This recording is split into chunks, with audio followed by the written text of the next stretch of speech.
Friends, என் அன்பு உள்ளங்களே, உடன்பிறப்புகளே, இங்கே பாருங்கள் பூவை சோலையாக பூத்து குலுங்குது.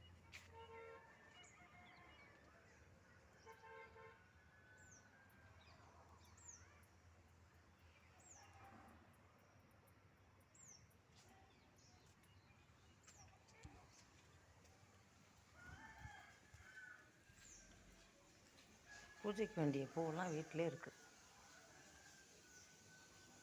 காசு கொடுத்து வாங்குகிற வேலையே இல்லை. பாருங்கள், டெய்லி எவ்வளோ பூ வேணாலும் பிடிங்கிடலாம். செம்பருத்தி தான் குறைஞ்சிருச்சு,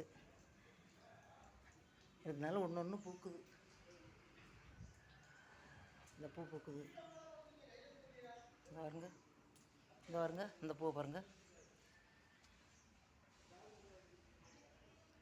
சம்பங்கி, இந்த ஒத்த செம்பருத்தி இந்த பூக்குது.